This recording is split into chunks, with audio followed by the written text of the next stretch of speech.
नमस्कार, स्वागत है आपका जनता 24/7 न्यूज में। जिस तरीके से आपने हर्षित राणा का केस सुना होगा, जिनको इच्छा मृत्यु दे दी गई। कई साल वो लगातार बेड पर रहे,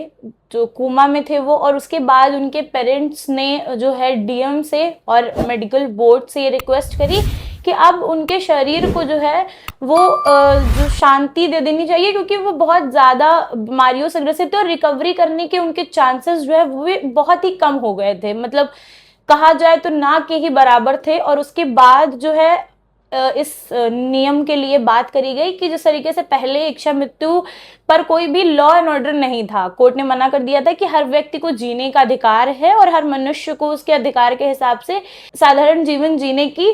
इच्छा होती है, उसके हिसाब से वो जी सकते हैं। पर अब जिस तरीके से उनके परिवार में अगर बात की जाए तो एक परिवार के अंदर भी उम्मीद खत्म हो जाती है कि अगर हमारे परिवार का मेंबर दोबारा रिकवर कर पाएगा, दोबारा आ पाएगा। क्योंकि जब आप हॉस्पिटल में चले जाते हैं, जब आप मेडिकल जो है फैसिलिटीज में चले जाते हैं, तब शायद डॉक्टर ही होते हैं जो आपको सही बात का अनुभव करा सकते हैं और बता सकते हैं कि आगे चल करके इस केस में या इस डिजीज में, इस मेडिकल कंडीशन में आप रिकवर कर पाएंगे, आप आगे आ पाएंगे, इससे बाहर निकल पाएंगे, या फिर अभी तक इसका कोई इलाज नहीं है, या अब इस वक्त इसमें कोई भी रिकवरी होना पॉसिबल नहीं है। इस विषय पर बात करने के लिए हमारे साथ major doctor BK Singh sir मौजूद हैं। हम उनसे बात करेंगे और जानेंगे कि हर्षित राणा केस में कौन सा इंजेक्शन ऐसा दिया गया और किस तरीके की कंडीशंस ऐसी आई जिस पर उनको इच्छा मृत्यु दे दी गई। और इस बारे में भी बात करेंगे कि किस तरीके से जो है शरीर धीरे धीरे डिसॉल्व होता है, मृत्यु की ओर बढ़ता है और धीरे धीरे वो व्यक्ति जो है उसका शरीर शांत हो जाता है। डॉक्टर साहब, बहुत बहुत धन्यवाद और बहुत बहुत स्वागत है आपका। नमस्कार। आप के दर्शकों को बहुत बहुत आभार जो कि आप इस ज्वलंत मुद्दे पर आप यहाँ इस आई हैं और जानकारी हासिल करना चाहती हैं। यूथेनेजिया इसे अंग्रेजी में कहा जाता है, जिसे कि हमारे यहाँ इच्छा मृत्यु। और इच्छा मृत्यु एक अपराध था कि अगर हमारे न्यायपालिका के अनुसार, लेकिन अब कुछ ऐसी परिस्थितियां होती हैं जिसमें कि मनुष्य का जीवन चिकित्सा कारणों से बाहर हो जाता है और उस पर इम्प्रूव होने के लिए या ठीक होने की संभावना नील होती है। तो एक प्रक्रिया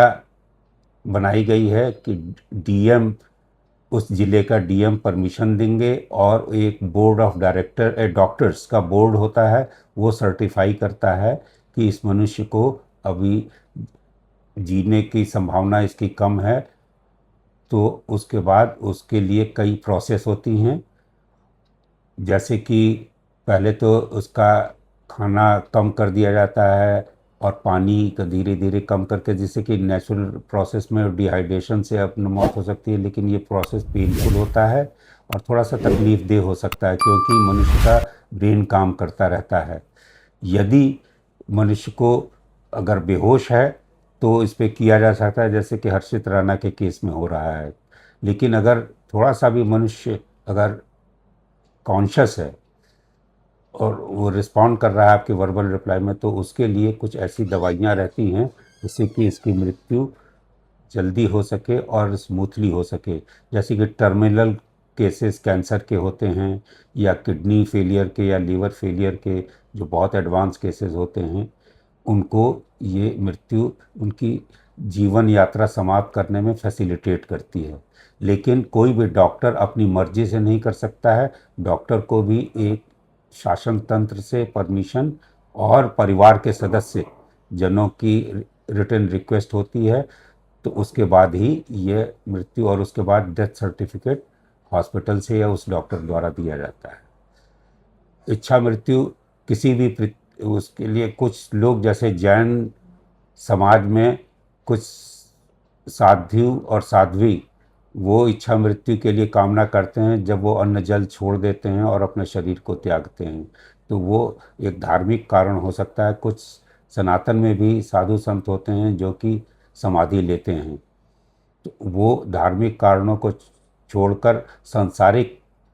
कारणों में देखा जाए तो इच्छा मृत्यु स्वयं नहीं दी जा सकती, या किसी परिवार से या मनुष्य से नहीं दी जा सकती। और सर जैसे लोग उतने अवेयर नहीं हैं, जब ये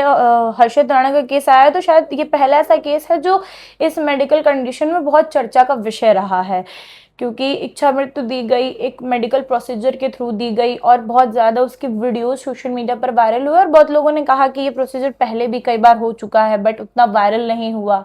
तो उसमें जैसे वो कह रही थी कि धीरे धीरे अपने शरीर को छोड़ो, बट बहुत लोग कह रहे हैं कि अभी उनकी मृत्यु हो गई है। जैसे कि मैंने आपके साथ ऑफ कैमरा बात किया तो ये हुआ कि वो धीरे धीरे कई दिन के प्रोसीजर्स होते हैं जिसमें कि कई घंटों तक एक प्रोसीजर चलता है, धीरे धीरे आपका ब्रेन शांत होता है और फिर ऑक्सीजन जाना बंद हो जाता है ब्रेन में और धीरे धीरे वो हार्ट को सिग्नल देता है और हार्ट पंप होना बंद हो जाता है, जिसकी वजह से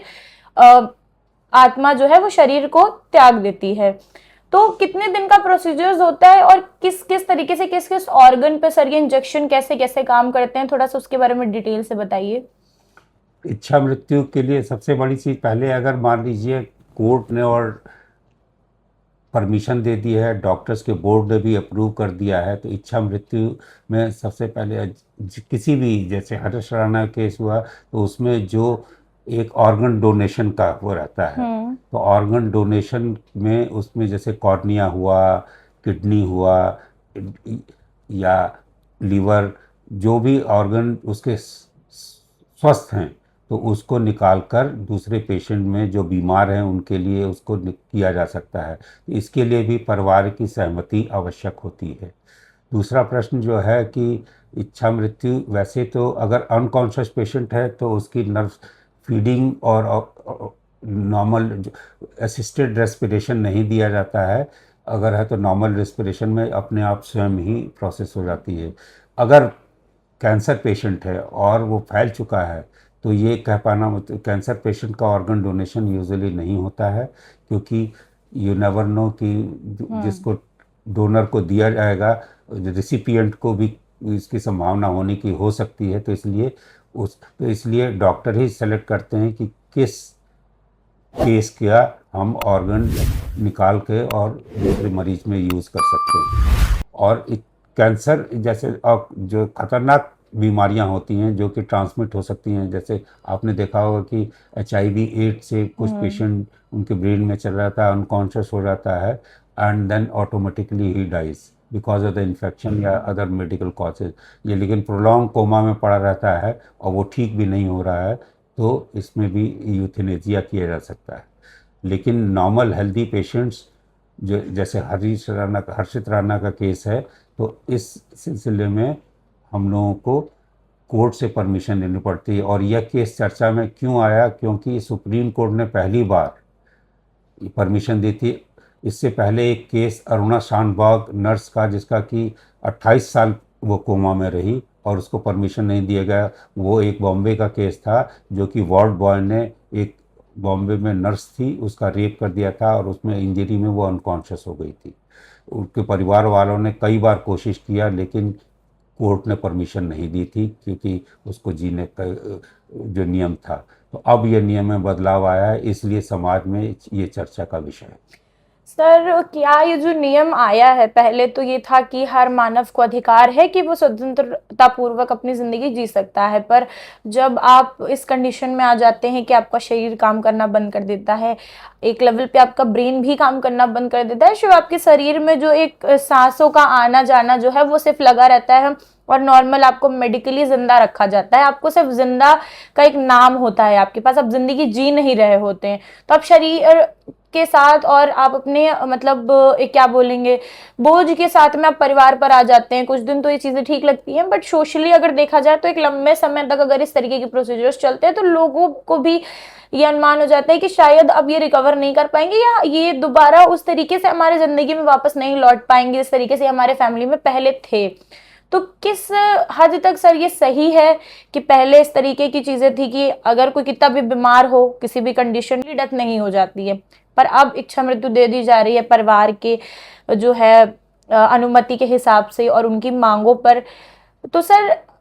मेडिकल के हिसाब से ये सही है और सोशली कितना सही है और कितना गलत है? और लोग जैसे बहुत लोग देखते हैं कि हमारे घर में बहुत केसेस आते हैं कि हमारी सासू माँ नहीं चल पाती हैं, वो मतलब बात कर रही हैं, सब कुछ कर रही हैं, बट वो रिस्पॉन्ड नहीं कर पा रही हैं उतने क्योंकि शरीर कमजोर हो गया है। तो बहुत लोग इसको घर में एप्लीकेबल ना करें और इसको जो है एक वैसा विषय ना बना दे जो कल को आगे चल करके एक क्राइम बेस्ड विषय पे चला जाए। तो सर क्या ऐसी चीजें हैं जो ये सही हुआ, या फिर इसमें कुछ चेंजेस लाना चाहिए लॉ एंड ऑर्डर्स के हिसाब से कि आगे चल के लोग इसको घर में अप्लाई ना करने लगे, क्योंकि नियम कायदे इसके बहुत अलग हैं। ये आपने बहुत ज्वलंत प्रश्न किया है, और इसका मिसयूज ना हो इच्छा मृत्यु के नाम से, तो इसलिए ये शासन ने अपना एक नियम बना रखा है कि परिवार को उस डिस्ट्रिक्ट के डीएम से परमिशन लेनी पड़ेगी, और डिस्ट्रिक्ट डीएम जो है बोर्ड ऑफ डॉक्टर्स, जो इसमें 3 डॉक्टर यूजुअली बोर्ड में रहते हैं, वो सर्टिफाई करते हैं कि यह व्यक्ति या यह पेशेंट जो है यूथेनेजिया या इच्छा मृत्यु के काबिल है, तो फिर उसी को सेलेक्ट किया जाता है। किसी भी परिवार ने अगर अपने स्वयं की कोशिश की तो ये एक क्राइम होगा और अपराध की श्रेणी में आएगा, और नियमानुसार उस परिवार पर कार्रवाई हो सकती है। तो आपके चैनल के थ्रू मैं ये संदेश देना चाहूँगा कि स्वयं कोई भी परिवार उसको प्रयत्न ना करे, इसका जो प्रोसीजर है वो अपने प्रॉपर नियमानुसार ही कार्रवाई करें।